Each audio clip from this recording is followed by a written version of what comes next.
హిల్టుకు వ్యతిరేకంగా BRS party చేస్తున్న పోరాటంలో భాగంగా మాజీ మంత్రి ఎమ్మెల్యే సబితా ఇంద్రారెడ్డి కాటేదాన్ పారిశ్రామిక వాడలో పర్యటించారు.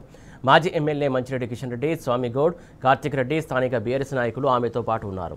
హైదరాబాద్ ఇండస్ట్రియల్ ల్యాండ్ ట్రాన్స్ఫర్మేషన్ పెట్టేందుకు రాష్ట్ర ప్రభుత్వం చేస్తున్నటువంటి ప్రయత్నాలను అడ్డుకుంటామని సబిత తేల్చి చెప్పారు.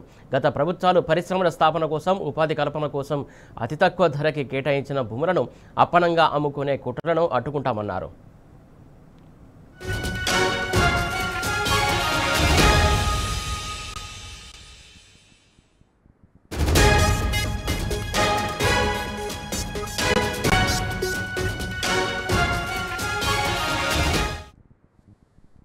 ఇటు మాజీ మంత్రి సబితా ఇంద్రారెడ్డి కూడా ఇటు హిల్ట్ ప్యాలెస్ సంబంధించినటువంటి ఏదైతే ఇండస్ట్రియల్ భూములను కూడా సందర్శించారు. దానికి సంబంధించి తాజా అప్డేట్స్ మా కరెస్పాండెంట్ మహేష్ అందిస్తారు. మహేష్ చెప్పండి. సురేష్, హిల్ట్ పాలసీ పేరుతో కాంగ్రెస్ ప్రభుత్వం 5 లక్షల కోట్ల విలువైన పారిశ్రామిక భూములను ప్రైవేటు వ్యక్తులకు కట్టబెట్టే కుట్రను అడ్డుకునేందుకు బీఆర్ఎస్ పార్టీ పోరుబాట పట్టింది. బీఆర్ఎస్ అధినేత కేసీఆర్ ఆదేశాల మేరకు పారిశ్రామిక వాడల్లో బీఆర్ఎస్ నేతలు పర్యటించారు. ఈ రోజు కాటేదాన్ పారిశ్రామిక వాడ ప్రాంతాల్లో మాజీ మంత్రి సబితా ఇంద్రారెడ్డి, రంగారెడ్డి జిల్లా అధ్యక్షులు మంచిరెడ్డి కిషన్ రెడ్డి, మండలి మాజీ చైర్మన్ స్వామిగౌడ్, రాజనగర్ ఇన్ఛార్జ్ కార్తిక్ రెడ్డితో పాటు ఇతర ముఖ్య నాయకులు పాల్గొన్నారు. కార్మికులను కలిసి వారితో మాట్లాడారు. ఈ సందర్భంగా వారికి సమస్యలు కూడా తెలుసుకున్నారు. ప్రభుత్వానికి ఒక పాలసీ అంటూ లేదంటూ కూడా రాష్ట్ర ప్రభుత్వ తీరుపై మండిపడ్డారు. హిల్ట్ పాలసీని ప్రతి ఒక్కరూ వ్యతిరేకించాలని కూడా ఈ సందర్భంగా పిలుపునిచ్చారు. హిల్ట్ పాలసీ పేరుతో లక్షల కోట్ల విలువైన భూముల మీద తక్కువ ధరకు భూములను పెద్దలకు అప్పచెప్తున్నారని రాష్ట్ర ప్రభుత్వ తీరుపై ముఖ్యమంత్రి రేవంత్ రెడ్డిపై ఆగ్రహం వ్యక్తం చేశారు.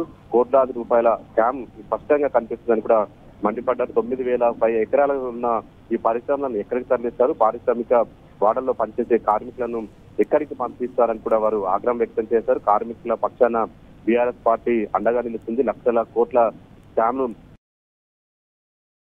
పరిస్థితి కనిపిస్తా ఉంది. కాంగ్రెస్ ప్రభుత్వం ఏర్పడి 2 ఏళ్ళు అవుతుంది. 2 ఏళ్ల నుంచి కూడా భూములు దోచుకునేందుకే ప్రభుత్వం ప్రత్యేకంగా దృష్టి సారించిందని కూడా ఆగ్రహం వ్యక్తం చేశారు. రంగారెడ్డి జిల్లా వ్యాప్తంగా కూడా విలువైన కోట్లాది రూపాయల విలువైన భూములను తక్కువ ధరకే కొల్లగొట్టేందుకు ఇటు రియల్ ఎస్టేట్ వ్యాపారులకు కట్టబెట్టేందుకు ప్రభుత్వం కుట్ర చేస్తుందని కూడా మండిపడ్డ పరిస్థితి కనిపిస్తా ఉంది. ప్రజల దగ్గర నుంచి దోచుకోవడము, ఇటు ఇండస్ట్రీల దగ్గర నుంచి దోచుకోవడం కూడా చేస్తున్నారు. అంతేకాకుండా సంక్షేమ పథకాలను పూర్తిగా నిలిపివేశారు. మూసీ ప్రక్షాళన పేరుతో అటు పరివాహక ప్రాంత ప్రజలను భయభ్రాంతులకు గురి చేశారు. ప్రభుత్వ భూములను తక్కువ చౌక ధరకు ఇటు రియల్ ఎస్టేట్ వ్యాపారులకు కట్టబెట్టే విధానాన్ని పూర్తిగా అడ్డుకుంటాము. ప్రజా వ్యతిరేక విధానాలు కాంగ్రెస్ పార్టీ అవలంబిస్తుంది. రియల్ ఎస్టేట్ బ్రోకర్లుగా ఇటు కాంగ్రెస్ పార్టీ పెద్దలు కూడా వ్యవహరిస్తున్నారు. కాబట్టి ఖచ్చితంగా బీఆర్ఎస్ పార్టీ పోరాటం చేస్తుంది. ప్రభుత్వ భూములను కాపాడేందుకు బీఆర్ఎస్ పార్టీ ఖచ్చితంగా పోరాటం చేస్తుంది. ఇటు పాలసీ పేరుతో తీసుకొచ్చే పాలసీ ఖచ్చితంగా అడ్డుకుంటాం. కార్మికుల పక్షాన పోరాటం చేస్తాము. కార్మికులకు అండగా నిలుస్తామంటూ కూడా వారు భరోసానిచ్చిన పరిస్థితి కనిపిస్తా ఉంది. Right, thank you Mahesh.